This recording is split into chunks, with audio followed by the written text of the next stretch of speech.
Mutual fund में निवेश करने वालों के लिए एक बहुत बड़ा वादा है, एमएफ सेंट्रल, यानी सब कुछ एक जगह।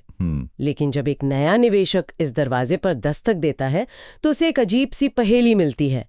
दरवाजे पर लिखा है, अंदर आने के लिए आपका पहले से अंदर होना जरूरी है। हाँ, बिल्कुल। आज हम इसी गुत्थी को सुलझाएंगे और समझेंगे कि इस प्लेटफॉर्म की असली ताकत क्या है। ये जो पहेली है ना, यही इसकी सबसे बड़ी खूबी भी है और कह सकते हैं एक सीमा भी। अच्छा। हाँ, इसे समझने के लिए ये जानना जरूरी है कि एमएफ सेंट्रल को कैम्स और के फिनटेक ने मिलकर बनाया है। ओके, ये तो इंडस्ट्री के दो सबसे बड़े नाम हैं। बिल्कुल। ये वो कंपनियां हैं जो पर्दे के पीछे लगभग पूरे भारतीय म्यूचुअल फंड उद्योग का रिकॉर्ड रखती हैं। तो जब ये साथ आती हैं तो इसका मतलब है कि आपका लगभग सारा डेटा एक ही जगह आ सकता है। ये प्लेटफॉर्म कुछ नया नहीं बना रहा, बस जो पहले से मौजूद है उसे इकट्ठा कर रहा है। ये तो बैक एंड की दो सबसे बड़ी ताकतें एक साथ आ गईं। पर फिर वही सवाल, अगर ये डेटा खींचता है तो एक बिल्कुल नए निवेशक का अकाउंट क्यों नहीं बन पाता जिसके पास कोई डेटा ही नहीं है? आपने बिल्कुल सही नस पकड़ी है। इसीलिए साइन अप करने के लिए एक शर्त है।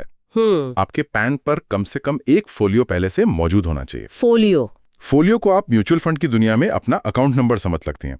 जब आप पहली बार किसी फंड में निवेश करते हैं तो आपका एक फोलियो नंबर बन जाता है। एमएफ सेंट्रल को मतलब आपको पहचानने के लिए उस पहले फोलियो की जरूरत होती है। अरे, ये तो बड़ी अजीब बात है।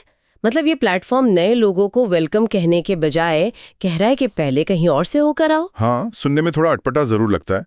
ये तो डिजाइन में ही एक कमी लगती है।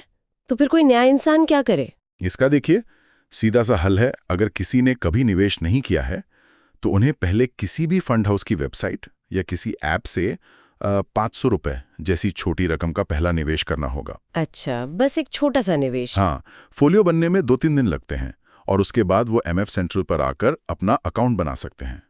वहां पैन और जन्मतिथि डालकर ओटीपी से वेरीफाई करना होता है और 5 सुरक्षा प्रश्न सेट करने होते हैं। ठीक है, तो ये साइन अप की थोड़ी टेढ़ी मेढ़ी राह तो समझ आ गई, पर सवाल ये है कि इस सब मशक्कत के बाद आखिर मिलता क्या है? एक बार अंदर आने के बाद असली इनाम क्या है? इनाम बहुत बड़ा है। आप एमएफ सेंट्रल को म्यूचुअल फंड की दुनिया का जैसे यूपीआई समझ सकती हैं। यूपीआई? हाँ, जैसे यूपीआई आपके सारे बैंक अकाउंट्स को एक ऐप में ले आता है, वैसे ही एमएफ सेंट्रल आपके सारे निवेश को एक स्क्रीन पर ले आता है, चाहे आपने उन्हें किसी भी ऐप, वेबसाइट या एजेंट से खरीदा हो। मतलब सब कुछ एक ही जगह? बिल्कुल। आप एक ही जगह से एसआईपी शुरू कर सकती हैं, पैसे निकाल सकती हैं या एक फंड से दूसरे में स्विच कर सकती हैं। ये तो कमाल है। मतलब बिखरे हुए सारे निवेश एक जगह दिख जाते हैं। लेकिन मेरे हिसाब से इस प्लेटफॉर्म का असली जादू इसके सर्विस रिक्वेस्ट फीचर में छिपा है। Service request? वो क्या है? सोचिए, किसी ने 10 साल में 8 अलग-अलग एसआईपी शुरू की।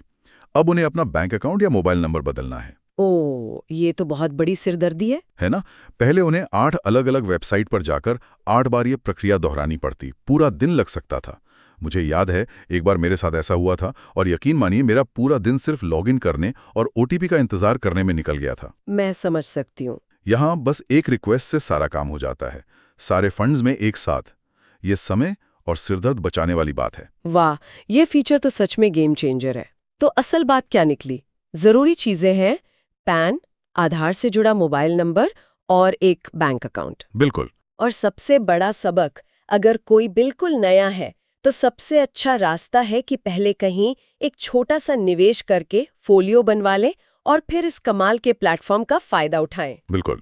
और ये हमें एक बहुत दिलचस्प सवाल पर लाकर छोड़ता है। क्या? जब किसी निवेशक का पूरा पोर्टफोलियो मतलब सारा पैसा एक ही स्क्रीन पर हर पल दिखने लगता है, तो क्या ये उसे बेहतर वित्तीय अनुशासन के लिए प्रेरित करता है या फिर बाजार में थोड़ी सी भी गिरावट होने पर घबराहट में गलत फैसले लेने पर मजबूर करता है? इस पर सोचना जरूरी है।